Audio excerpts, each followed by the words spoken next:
é possível ser feliz? Meu avô falou, é. O que é preciso para ser feliz? Ele falou, um bom diploma, um bom emprego e uma mulher que te ama, você vai ser feliz. Então eu disse, com aquele coração rejeitado, então eu vou me esforçar, vai ser pela força do meu braço, eu vou conseguir essas 3 coisas, e não importa que a minha mãe e meu pai não me queiram, eu vou ser feliz. Meu avô me matriculou no Senac, fiz curso de datilografia e telex. Desculpa, eu sou velho. Tinha negócio de computador. Tinha negócio. Era datilografia e telex. Eu desmaiava nos cursos lá porque tinha problema de saúde.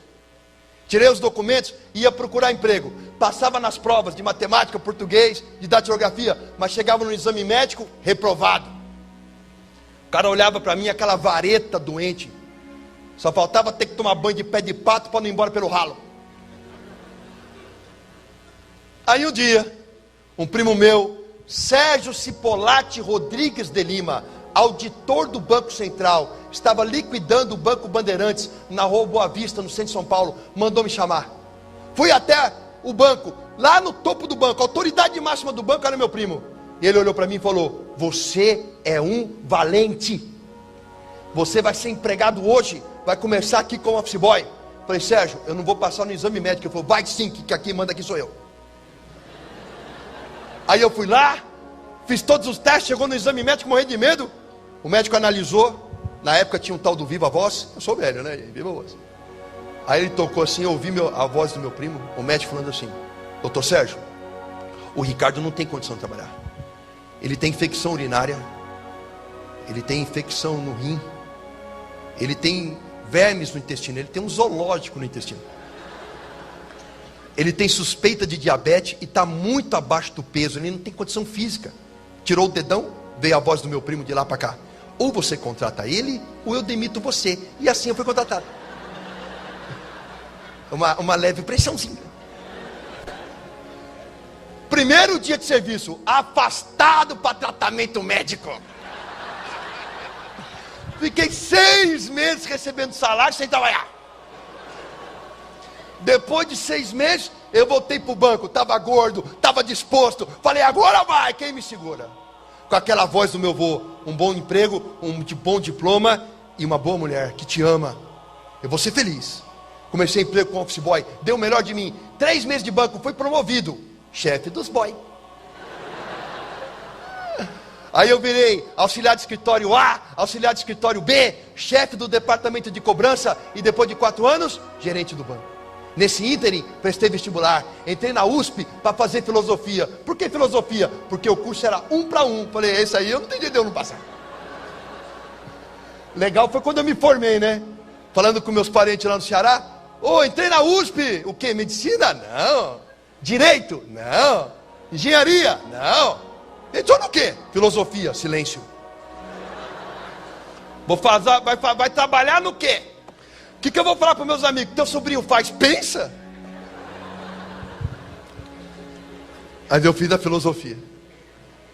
E aí, em 4 anos, eu tinha um apartamento, eu tinha um diploma da USP, eu tinha um bom emprego e tinha conhecido uma moça, Isildinha Aparecida Machado, 8 anos mais velha que eu, bióloga da Unicamp. E eu tinha uma mulher que me amava. Eu não tinha felicidade. O meu avô estava errado. O meu casamento era uma desgraça, porque eu era um homem extremamente ciumento, extremamente nervoso. Porque todo homem que foi rejeitado, todo cara que é inseguro, ele se defende na agressividade. A Isildinha não aguentou. Depois de 4 anos de casamento, conseguido as 3 coisas que o meu avô falou, e não sendo feliz, ela desistiu de mim. E ela disse, eu vou me separar de você. Só que está perto do Natal. Vamos esperar o Natal e o Ano Novo, para depois anunciar às famílias que já gostam de ambos, que nós terminamos. Eu com o coração doído pensando, eu não posso perder essa mulher, mas da boca tá fora, já vai tarde. A fila anda. Orgulhoso, orgulho. E assim, no Natal, na casa do meu sogro, recebi um telefonema, o meu sogro branco, sem sangue na face, catou o telefone branco, entregou para mim, é melhor você ouvir. Peguei o telefone e falei, alô, era o meu tio em Fortaleza dizendo, que o meu irmão que ficou lá, Marcelo Lima Braga, havia se suicidado.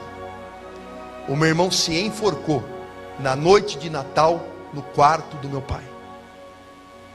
Peguei o carro do meu sogro, fui até o aeroporto de Congonhas, minha mãe já estava me esperando.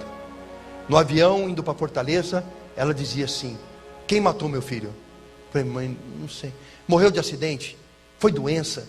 Eu não tinha coragem de dizer para ela que o filho dela tinha se enforcado. Chegou no aeroporto em Fortaleza, vi a família, eu contei: mãe, o Marcelo tirou a própria vida. Minha mãe deu um grito e caiu no chão. Fomos ao velório, meu pai veio na minha direção, eu soquei meu pai. Os meus tios pularam em cima de mim. Tio Jorge médico me deu uma injeção, eu apaguei. Quando abri os olhos, eu estava no apartamento onde o meu irmão havia se enforcado. Era madrugada. O meu pai estava encostado na porta, olhando a parede que o meu irmão se enforcou, fumando um cigarro atrás do outro, porque o chão estava cheio de bituca. Eu queria sair daquela cama e jogar meu pai pela janela, porque o ódio que eu tinha dele era um ódio de morte. Não consegui. Quando o dia amanheceu, levantei da cama, o meu pai e eu nos cruzamos no corredor, eu olhei para o olho dele, vi um homem destruído, e eu apontei o dedo para ele e falei: bem feito. Eu pensei em te matar essa noite, mas eu quero que você morra devagar, de remorso. O meu irmão deixou um menino, Gustavo Ventura Braga, com 2 anos de idade, lá em Fortaleza. Ele morreu e deixou um filho. A minha mãe falou: volta sozinho para São Paulo, avisa o teu padrasto que eu não vou. O teu irmão deixou um filho que está sem pai, eu vou cuidar desse menino. E minha mãe ficou em Fortaleza para cuidar do neto, e eu voltei para São Paulo sozinho, novamente separado de minha mãe. Cheguei em São Paulo, casamento terminado, irmão suicida, mãe no Ceará. Desisti de tudo, larguei o emprego. Dividimos o apartamento em 2 na venda do divórcio. Peguei todo o dinheiro que tinha e trocava a noite pelo dia. Nas noites de São Paulo, sem trabalhar, vivia de uísque e cerveja nas boates de prostituição. Trocava a noite pelo dia. A minha esperança era que alguém, numa briga de bar, desse uma facada em mim, desse um tiro em mim. E assim passaram anos, 2, 3 anos, até que um dia no Bexiga, no Café Piu Piu, tomando cerveja num bar, uma namorada minha da época, Mariana Melilo Sauer, médica infectologista do Hospital do Servidor Público, na época estudante de medicina, fazia medicina na Fundação ABC. Ela chegou até meu ouvido e disse: seu pai infartou, morreu. Eu levantei um brinde na mesa com um copo de cerveja na mão e disse: vamos brindar. Todo mundo brindou comigo. Estamos brindando a quê? Eu falei: a morte de um desgraçado. Esse era o meu coração. Resolvi abandonar tudo, largar São Paulo, largar tudo, largar a namorada também. Porque quem está no mundo pensa assim: está com problema no casamento? Troca de mulher. Está com problema no emprego? Arruma 10 empregos. Ora, se o problema está dentro de você, para onde você for, você leva consigo. Problemas não servem para você fugir dele, servem para você enfrentá-los. Prestei vestibular, porque eu tinha uma boa base de estudo. Entrei na Unicamp no curso de biologia, sem um tostão, quebrado, destruído, acreditando que eu devia morrer. Fui morar na moradia de estudante, que é de graça. Peguei a bolsa do Vale Alimentação, que a Unicamp dá para quem não tem dinheiro para comprar comida, para comer no bandejão. Peguei uma bolsa emprego, para ganhar um salário mínimo, trabalhando por semana na Unicamp. Fazendo biologia, com 6 meses de curso, arrumei emprego de professor no COC. Professor estagiário. Passei 6 meses dando aula, os alunos fizeram abaixinado para me contratar como professor definitivo. Virei professor de cursinho. Salário, 14 mil reais por mês. Dando aula onde? Campinas, Franca, Ribeirão, Vinhedo.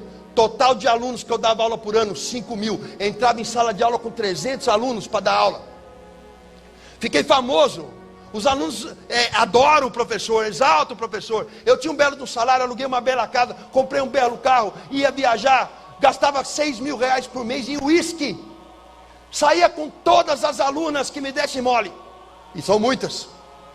Porque a aluna dá mole para o professor, pode ser bonito, feio, baixo, alto, não se interessa. E eu tinha tudo que o mundo diz, que se você tiver, você vai ser feliz. Eu tinha fama, eu tinha dinheiro, eu tinha bom uísque, eu tinha bens materiais, eu tinha as mulheres mais lindas que eu conseguia encontrar, e eu só não tinha alegria. O mundo mente aí fora para o povo, dizendo: se conseguir as coisas vai ser feliz. Só quem é capaz de curar um coração e preencher um espaço é Jesus. E assim a minha vida começou a ser transformada. Porque num dia na Unicamp, bêbado, com os pés em cima de uma caixa de cerveja, de calção sem camisa, com as minhas tatuagens expostas, numa mesa cheia de médicos e biólogos, passa uma crente, uma filha de Deus Altíssimo, uma evangélica que veio do encontro com o Senhor Jesus. Ela não tinha uma Bíblia debaixo do braço, ela não pregou a palavra para mim, ela só passou. E ela estava tão cheia do Espírito, que quando ela olhou para mim, o meu olhar cruzou com o dela segundos. E eu vi naquela mulher algo diferente, uma paz, uma alegria, uma coisa que eu não conseguia definir. E parecia que ela não pisava no chão, mas ela andava em nuvens. E eu perguntei ao povo que estava na mesa: quem é essa moça? Disseram-me: é Elaine Peters. Eu falei: mas ela estuda biologia? Sim, ela está aqui. Mas como é que eu nunca vi ela? Não, ela não vai para balada nenhuma, ela é crente. E eu olhei assim e pensei: como uma pessoa que estuda biologia na Unicamp pode ser crente? Crente é coisa para ignorante. Eu li a Bíblia já, eu li a Bíblia. Acreditar que o mar se abre, que o sol para, que o machado flutua e que o sujeito fica 3 dias dentro de um peixe é coisa para louco. Isso é alegoria. Ela não pode ser crente. Mas na verdade eu estava incomodado com o que ela tinha no olhar. Levantei daquela mesa, eu falei: eu vou falar com essa mulher de Bíblia, eu vou dar um nó na cabeça dela, porque eu estudei Aristóteles, Heráclito, Platão, Dionísio, estudei Jean Paul Sartre, estudei Simone de Beauvoir, Nietzsche, Freud, Karl Marx, eu li o Capital. Eu falei: eu vou pegar essa mulher, mas eu vou dar um nó na cabeça dessa crente. Vou lá, cheio de cerveja, cheguei do lado da crente, Helene, ela cheia do Espírito, e eu cheio de cerveja. Adivinha quem ganhou? Aí eu cheguei: Helene, você chama Helene, né? Pô, chama Cepacol. Meu apelido é Cepacol, por causa do meu queixo. Aquele boneco do Cepacol que ajuda. Alguns alunos me chamam de Buzz Lightyear do Toy Story. E outros do Senhor Incrível agora, né? Aí eu cheguei para Helene e falei: Helene, criticando. Falei: Helene, você é crente? Ela deu 3 pulinhos para o lado e falou: graças a Deus. Eu não falei nada, mas eu pensei: crente e louca. Eu falei: Helene, eu quero conversar sobre a Bíblia. Eu já li a Bíblia todinha. Eu vou não conversar com você não, você está bêbado. Quando é que nós vamos conversar? Outro dia nós conversamos. Passou uma semana, a Helene não saía do meu pensamento. É Deus trabalhando. Aí encontrei com ela na Unicamp e corri: Helene, vamos falar da Bíblia hoje? Ela falou: não, você está bêbado. Quando você estiver bom a gente conversa. Eu falei: filha, eu estou bêbado todo dia, eu não vou acordar. Ela falou: eu estou orando e Deus vai preparar o momento. E preparou. Uma semana depois, andando em Barão Geraldo, eu vi um restaurante por quilo, tive vontade de entrar e entrei. Nunca tinha entrado lá. A Helene estava comendo. Ela olhou para mim, ela fez aquela cara de não, o mala, né? Eu fui lá, sentei na frente dela, falei: Helene, não bebi nada. Vamos falar da Bíblia. Ela falou: quer conhecer Jesus? Eu falei: Jesus? O da cruz? Conheço, todo mundo conhece. O da cruz? Eu falei: não, você não conhece. Você conhece o Jesus da cruz, eu conheço o Jesus que está vivo. Quer ir na igreja comigo domingo? Depois da igreja a gente conversa. Eu pensei: já fui em centro de Umbanda, Quimbanda, Candomblé, já fui em Hare Krishna, igreja evangélica? É mole. Falei: eu vou. Ela falou: você vai mesmo? Falei: vou, domingo na minha casa. Falei: tudo bem. Eu fui, eu não sabia, mas ela ligou lá para a mãe dela, pastora Miriam Peters, a esposa do pastor Hans Peters, físico da Universidade Federal do Paraná. A pastora pegou o avião de Curitiba para Campinas. Ela e a Helene dobraram o joelho, jejuaram e oraram pela minha vida e eu não sabia. Domingo eu fui para a igreja de camiseta, regata e moto. Eu tinha carro, mas fui de moto. Eu pensei: a Helene é bonita, a gente vai para a igreja, ela vai, cadinho.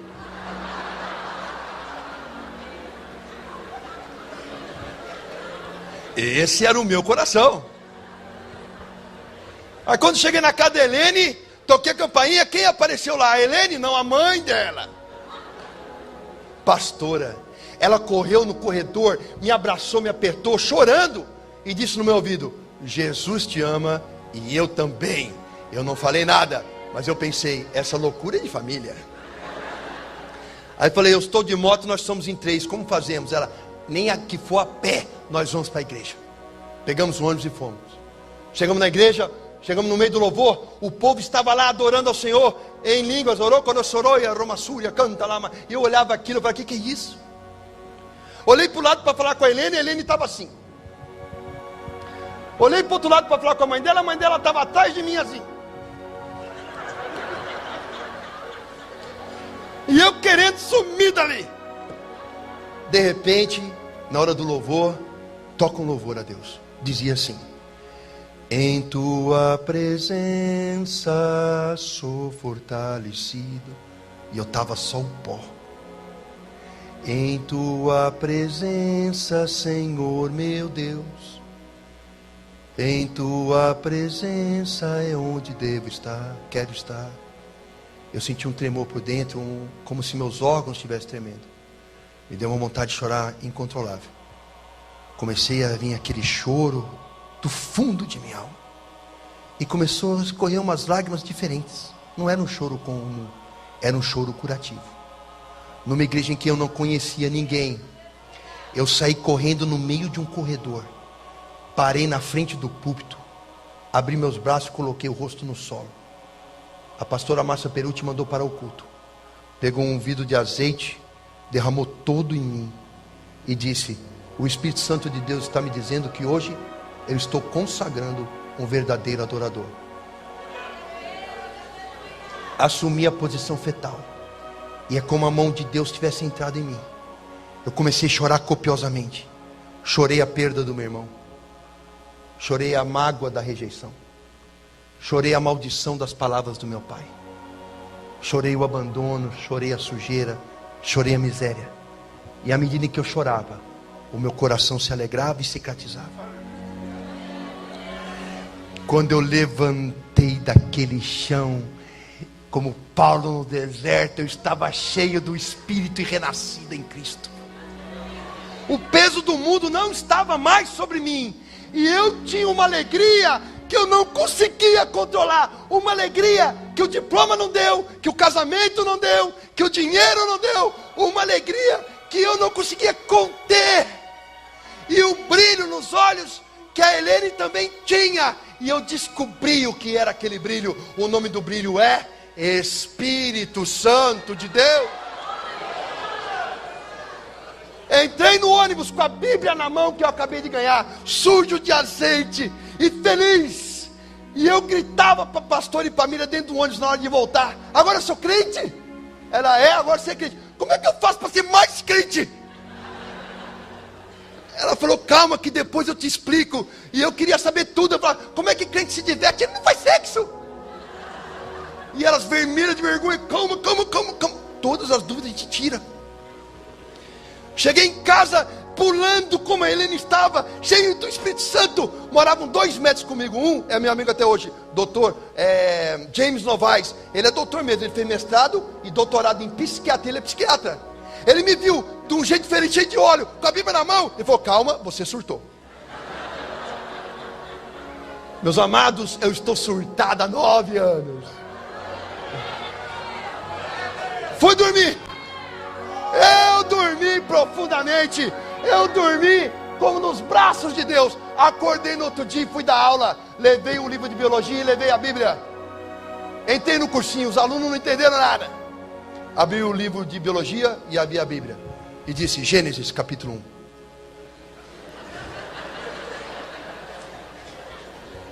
E a terra é vazia e sem forma. Biologia. No começo a terra era um conglomerado de gases tóxicos, unidos por um centro de gravidade, vazia de vida e sem forma. A Bíblia está certa. Gênesis capítulo 1. E a água saiu do solo na forma de vapor. Biologia, até hoje é assim. De tudo que um vulcão cospe, 10% é vapor d'água. Gênesis. E Deus criou as ervas do campo e depois os seres vivos. Biologia. Quem faz fotossíntese das ervas do campo sustentam todos que respiram e fermentam os outros seres vivos. A Bíblia está certa. Gênesis. E Deus criou o homem do barro. Biologia. Carbono, hidrogênio, nitrogênio e oxigênio formaram a primeira molécula orgânica, um ácido nucleico, em meio aquoso no barro. A Bíblia está certa. Levantei a Bíblia numa sala de aula com 300 alunos e disse: Se ele está certo no começo, ele está certo no final. Vamos baixar a cabeça e se arrepender, porque Cristo vive.